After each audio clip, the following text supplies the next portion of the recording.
आता अतिक्रमणावर पुन्हा एकदा हातोडा। नाशिकमधील गजबजलेले परिसर नेहमीच वाहतुकीमुळे वर्दळीला कारणीभूत असतात। नाशिक महानगरपालिकेचे अतिक्रमण उपायुक्त मयूर पाटील यांनी भद्रकाली परिसरासह फुले मार्केट व परिसराचा दौरा केला। नाशिक मधील मच्छी विक्री बाजारातील अस्वच्छतेवर त्यांनी जाहीर नाराजी व्यक्त केली।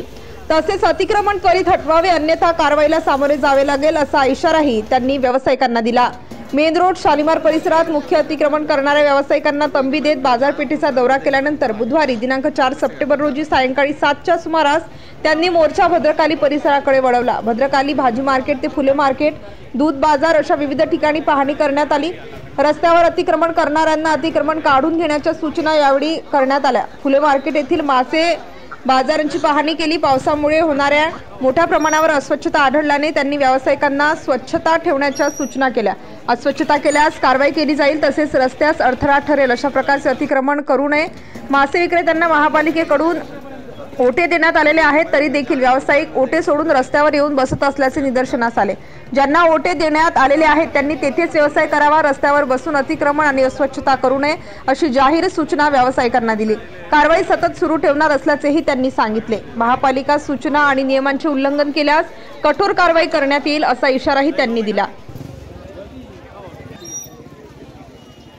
माननीय आयुक्त महोदय तसेच अतिरिक्त आयुक्त महोदय यांच्या सूचनेनुसार आपण बघतोय की दैनंदिन आता उत्सवाचे पण दिवस आहेत आणि अशा याच्यात हे पारंपरिक ज्या बाजारपेठा आहे आपल्या महात्मा फुले बाजार असो, मंडई आपली असो किंवा शालिमार मेन रोड असेल, भद्रकालीचा परिसर, इथे आपण जर गेलो तर लोक म्हणजे दुकानदार त्यांनी एक्स्ट्रा गिराईक यावं म्हणून बाहेर आणखी दुकानं मांडले, त्याच्या बाहेर आणखी काही फेरीवाले, त्यातले काही हॉकरे, काही अनधिकृत लोक आहे आणि त्याच्या पुढे आणखी नागरिक त्यांच्या गाड्या लावतात, त्याच्या यायला जायला सुद्धा मग जागा नाही। अशा याच्यात मग आपण वारंवार सूचना दिली होती तरी सुद्धा लोक समजत नाही। मग अशा सूचना देऊन काही चालणार नाही म्हणून कडक कारवाई करायची या हेतूने आज आपण या 5-6 ठिकाणी मग आता 7-8 किलोमीटरचा परिसर आम्ही मग नुसतं गाडीत बसून तर चालणार नाही म्हणून पायी पिंजून मग सगळ्यांना सूचना पण देतोय आणि ज्यांचं जास्त प्रमाणात अतिक्रमण आहे ते काढून पण घेतोय आणि यापुढे सुद्धा ही मोहीम चालूच राहील।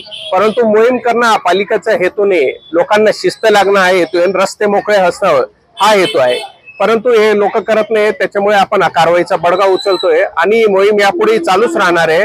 आपण साहित्य पण बऱ्याच प्रमाणात गोळा केलेले आहे गाड्यांमध्ये आणि या उपर ही मोहीम चालूच राहील आणि जर असे लोक करतील परत तर मग त्या विरुद्ध सुद्धा आपली ही मोहीम जशी पुढे पुढे चालू राहील। आता हा एरिया घेतलाय, काही आपल्याला आणखी नाशिकचा बाकी पार्ट सुद्धा घ्यायचा आहे, परंतु हा प्रमुख रहदारीचा एरिया आहे।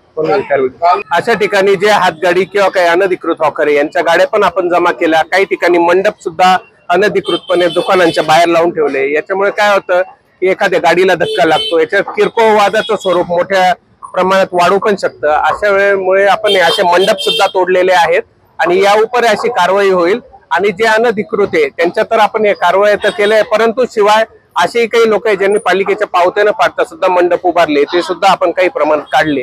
तर ज्यांनी परवानग्या नाही घेतल्या तर त्यांनी तात्काळ परवानग्या घ्या, अन्यथा कारवाईचा बडगा उचलला जाईल। त्यासाठी आपण ही मोहीम घेतली आणि गणेशोत्सवानंतर मग पुढे नवरात्री आहे।